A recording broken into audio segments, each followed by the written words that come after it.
Welcome to the Winner's Circle, a drag racing podcast.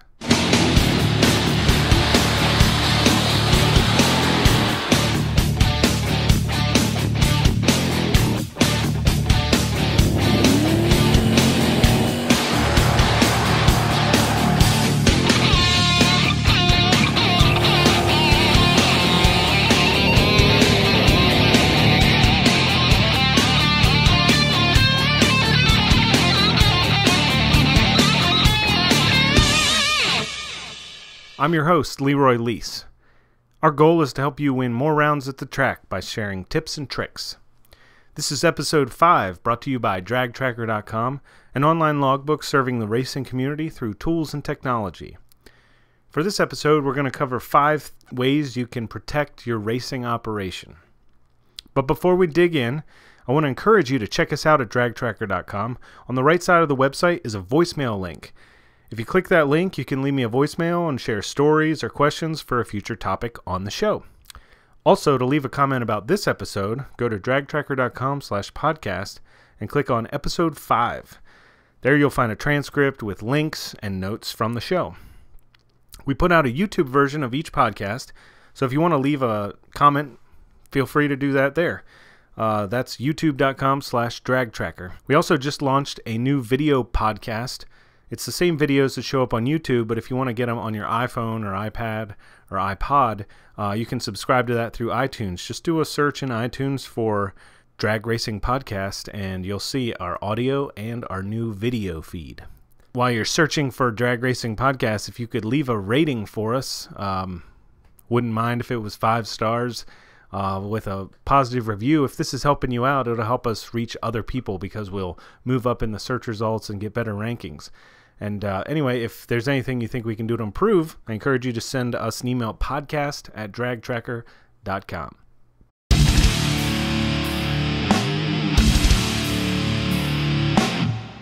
All right, episode 5. 5 ways to protect your racing operation. The first way that you can protect your racing operation is something that we just did in the last couple of years, and it's really added some peace of mind to having our race operation based out of our home garage, and that is we added webcams to our garage. So near the back of the garage where there's other boxes and it's not very easy to see, I attached a wireless video camera.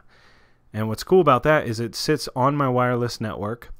It sends maybe 8 frames per second, and it works in nighttime or daytime, so it's got infrared sensors on it, and so it can pick up even when there's no lights on in the middle of the night. You can actually make out details of bodies moving, people, whatever, in the garage. This is giving me extremely it's giving me a lot of peace of mind. I can log in to my home PC and look at the camera and see what's going on.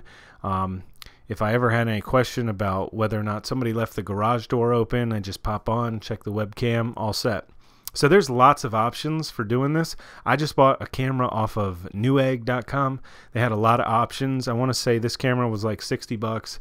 It was a little clunky to set up, but it's not a name brand camera. I know that D-Link sells some nice home sort of wireless protection cameras. They're probably good enough, you know. Choose the flavor of your choice here, but I just really think it's valuable to have a camera set up. If anything were to happen, if somebody were to crash in through the door or bust the door in and try and take the race car, I mean, we're going to have them on camera, and a lot of it, because the way we've got it set up is it keeps every video that it takes for, I think, a week. So I have up to a week. And then you can set up, of course, off-site storage of these video cameras and stuff.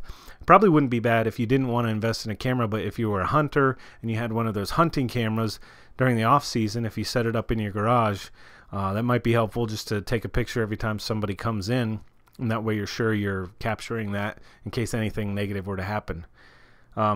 So cameras, video cameras, that kind of stuff, that'll help you.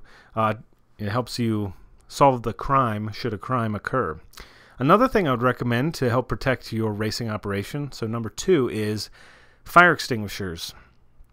It sounds like a no-brainer sometimes. It's definitely a no-brainer if you've had an incident, which I have personally. So I'll tell you that as part of my story, but I want to say definitely keep a fire extinguisher around. So we have one in the race car, and that's used, I mean, if anything were to happen on race day, it's there for us for that, or to one of our competitors, we could use it, you know, to help them out if anything were to happen. But also just one in the garage.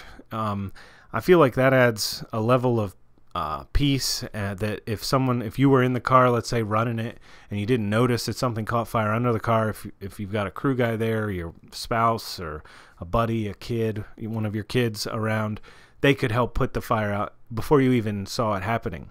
So of course you want to take all the safety precautions necessary when you're working on a car that's in a garage attached to your house. So keep a fire extinguisher nearby. I mean, that's tip number 2. Number 3 is to have smoke detectors in the garage. So you can detect, or you'll know, preferably the kind of smoke detectors that are connected to other smoke detectors. So if they go off, say there's a smoke detector going off in the garage, we want it to ring the smoke detector that's upstairs so that it wakes us up. Because otherwise, at least in my house, the garage is on the opposite side of the house to our bedroom. We would never hear it if it just went off in there. So smoke detectors are a valuable thing to have. Now, the problem with that is if they're those multifunctional smoke detectors, they also pick up carbon monoxide. And so if you're running your race car or any car in the garage, they'll start beeping to let you know that there's an imbalance whenever you let the car run for too long. So you got to be prepared to sort of deal with that. But it's worth it, because you would hate for something to happen and you weren't able to find out about it in time because you didn't have any kind of alert system. Number 4 is a tip to anybody that's towing.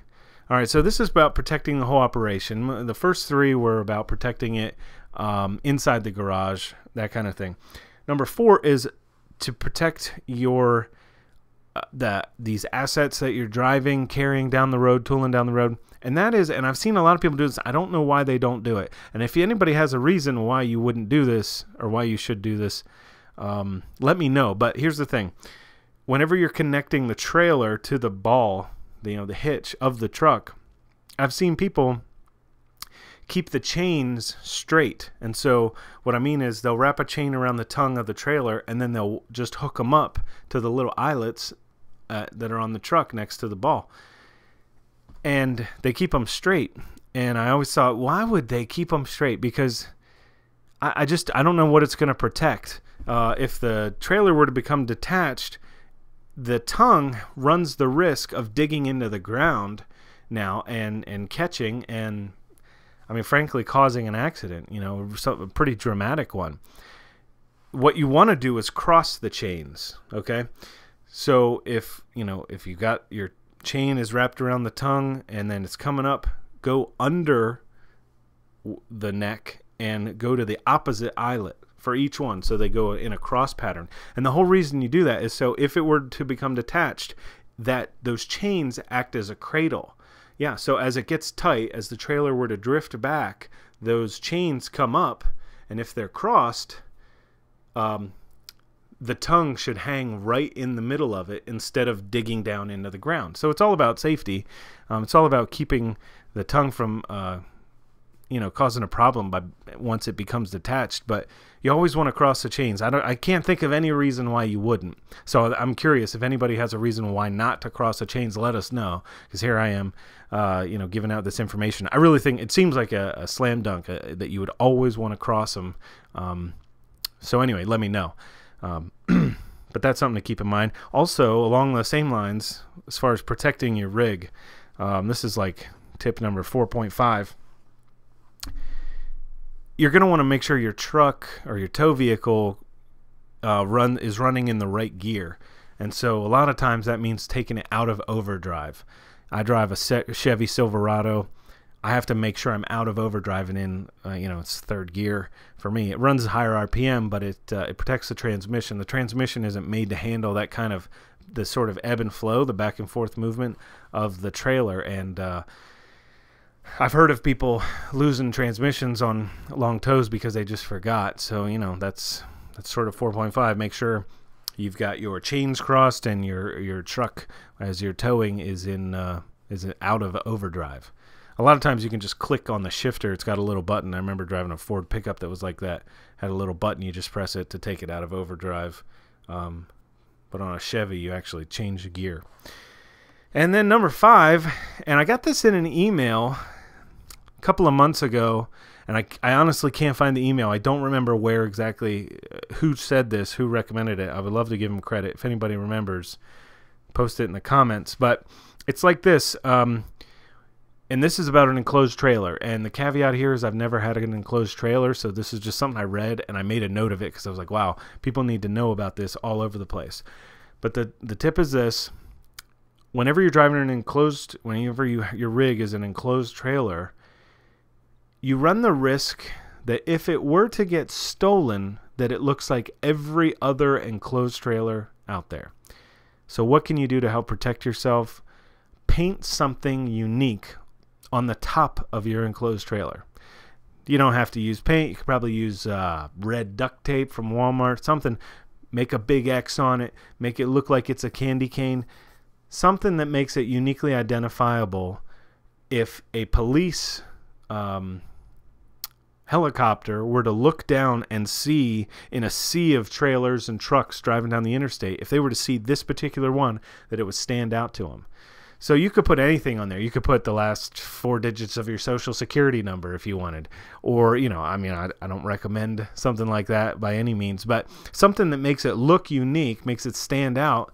Because if you think about it, if you've ever been to like a NASCAR race and you look and you see the sea of trucks from their rigs there, I mean, I actually don't know that I've seen them, but if you stand in an overpass and just watch trucks driving by, I mean, every truck looks the same from the top. And so you need to help yourself out by making something that makes it look unique, so that if we do get a chance, you know, you report it to the authorities and they're looking at it from above, or even a traffic helicopter, you know, with the local news station, if they see it, they can ID it quickly because you've got something unique, and they can help you actually get your trailer and your racing operation recovered, you know, and hopefully before any damage is done. That would be great. Yeah, so those are the top 5 things. Garage video cameras. I'll just recap real quick. Garage video cameras, fire extinguishers, smoke detectors, cross the chains to cradle the tongue, and paint or special markings on the top of your trailer. Yeah, so if anybody else has any other, you know, this is not a comprehensive list. These are just things I really wanted to get out there to share with people about ways to protect their, again, their racing operation. We're heading into getting ready to have our, you know, season start. It's March, so these are things to do to sort of prepare for the new race season.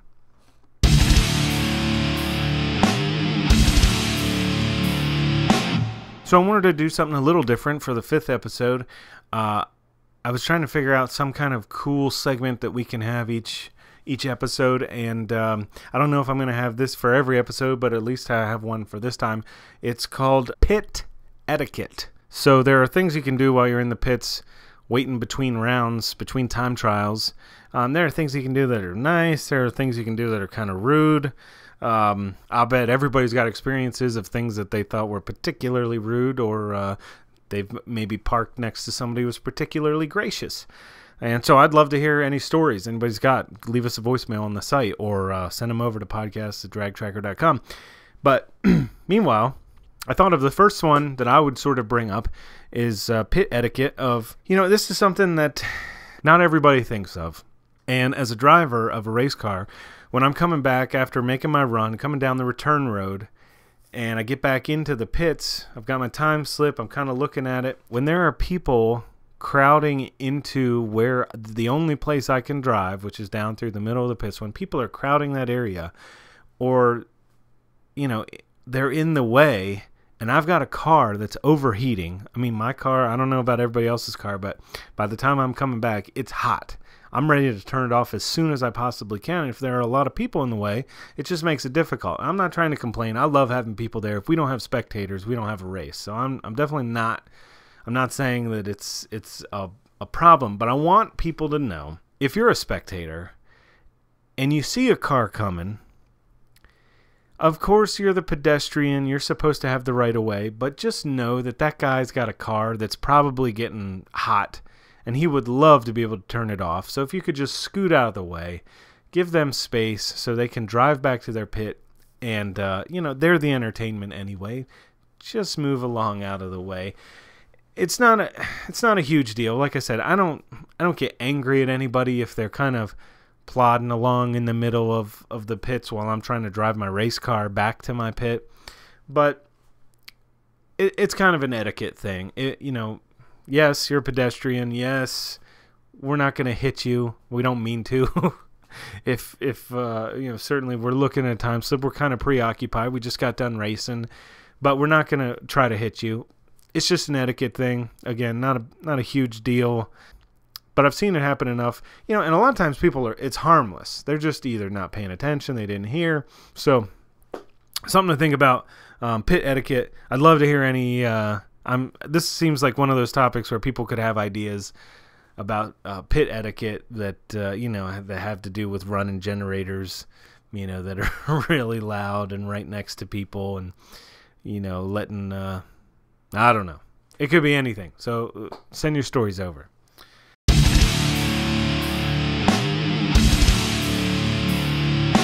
All right, so earlier I hinted at having a story related to fire extinguishers, smoke detectors in the garage, and about protecting your assets. And this is sort of why this is a part of why I'm passionate about it.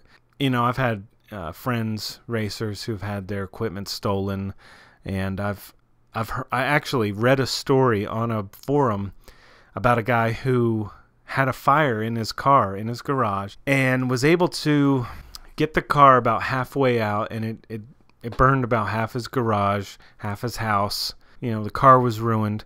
And what was interesting was I read that story and I thought, wow, you know, I had never thought about what I would do if I had a fire in my garage. And so I started kind of thinking, well, golly, you know, I guess it depends on what's happening exactly as far as how I would handle it, you know, or where the fire came from, if it was fuel or electrical, you know, just what exactly I would do. So I kind of mulled it over and thought, well, I don't know. I didn't have anything actionable that I should do after I read that story, but it definitely got me thinking about that kind of stuff. And a couple weeks after that, I had the race car up on blocks at our house in our garage, and I was working on, actually, I was removing the alternator. You know, I've mentioned it before. We will run an alternator because we don't take a generator to the races with us. So we run an alternator with an alternator belt, and the wiring of it, I had turned up. We have a safety switch on the back of the car. I had turned the safety switch off, so there shouldn't be any electrical current up to the front of the car. As I was detaching the alternator, it grounded out something, and there was a wire that was attached directly to my switch, my main power cutoff switch, to the positive side that was completing a circuit. Ooh. It was completing a circuit. The positive side of the alternator was hot, and it started touching the engine block, which grounded it out, which meant that there were some wires that ran into the driver's compartment that started actually melting, and they melted together, and it melted to the power line to the fuel pump. Well, I had disconnected the fuel lines from that go up to the carburetor. I had disconnected them, so now they were pointed straight out. And so what ended up happening was fuel started pumping, the fuel pump started pumping fuel straight out onto the floor, and it was arcing. This fuel stream was arcing right next to where the alternator was sitting, and this wire was glowing orange hot because it was grounded out. And I kind of got freaked out. I mean, I looked at it. I saw smoke coming up out of there. There was smoke coming up out of the driver's compartment now because of these wires melting. And I looked down, and sure enough, there's fuel just dumping out onto the floor right in front of the engine, right there. And I was like, this is going to start a fire. And I thought, man, this is going to be a big one. You know, and the car was up on bricks, so I wasn't going to be able to push it out. So I went to the back and I thought, why is this happening? Like it was kind of one of those things where you're like, this shouldn't be happening. This is not the way this is supposed to work. I did the safety precautions. This should not be happening. So I reached back up in the car and flipped the power switch to turn it off. I thought when shock and fear and panic are all hitting you at once, you kind of do things that don't necessarily make complete sense. Anyway, there was nothing to turn off because nothing was on. I ran to the back of the car, double-checked this thing, and sure enough, it was still off. So it didn't make any sense, but I was like, I knew what I got to do. I got to unplug the battery cable or disconnect the battery cable. So I grabbed the exact right size wrench. I'm thinking back now, I think it's a 9/16 to get the positive terminal off, negative terminal off, one of them. And so at this point, I had actually stopped the fuel from coming out at one point by putting my thumb over this 3/8" fuel line. Stopped it while I tried to kind of gather what was going to be my plan of attack, because I couldn't stop the fuel pump from pumping. I was just stopping it from coming out for a second. And I thought, so now my hands are covered with fuel. You know, at one point I had tried to grab that electrical line to get it, because it started melting to the block and actually like welding itself to the block. I couldn't get it to come loose. So I pulled on the wires, then I plugged up the fuel line. Now my hands are covered in gas. Well, I ran over to the tool chest, grabbed my 9/16 open end, and started with fuel-covered hands disconnecting the negative battery cable. Luckily, there were no sparks. You know, I thought, surely I'm going to catch on fire, but I've got to get this disconnected, because there was fuel just pumping out. I mean, it was just pumping straight out into the like I said, to the engine bay, to the front of the garage, wide open. And you know, luckily nothing happened. I mean, there was a mess on the floor. I had to replace a bunch of wires in the car, and I mean, this was a terrible situation. It could have been a terrible situation, but it ended up okay. I found that we had a one rogue wire attached to the positive side of that switch, so I got that taken care of. I honestly don't know why we had it there. We must have needed it for something at some point. Didn't need it, you know. It ended up really almost causing permanent damage, so we disconnected it. There's no need for it, and we don't have that bypass. And you know, it's one of those things where it turned out okay. But it was really ironic that it happened a couple of weeks after I had read that story about somebody having a car that caught on fire in their garage, and how they weren't able to save everything. And at least I had thought through that a little bit, and everything worked out okay. Do you have any stories like that? Do you have any stories about, I don't know, a fuel line just going, or things catching on fire? You know, an ignition maybe. They have, I don't know, any kind of stories like that. I would love to hear any kind of a story in a video response on YouTube, or if you want to just send it to me. We'd love to include it. All right, well, that wraps up another episode. This is episode 5 of the Winner Circle Drag Racing Podcast.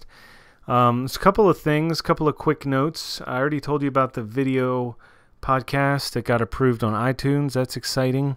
There's a podcast that's looking to interview me.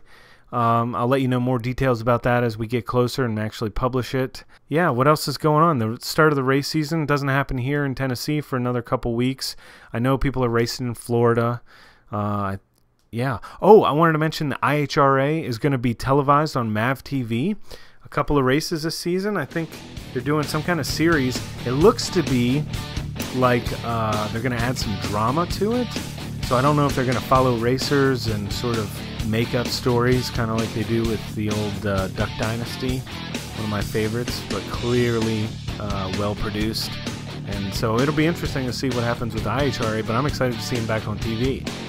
Anyway, it's good stuff. Anytime they can do more television coverage of these drag racing associations, I'm all for it. We've got some junior dragster racers that are checking out the DragTracker.com. So that's cool. Let us know if there's anything we can do to serve you there. So anyway, yeah, and then that's about it. Thanks for watching. Thanks for listening. Well, until next time, race safe, race to win, and take care.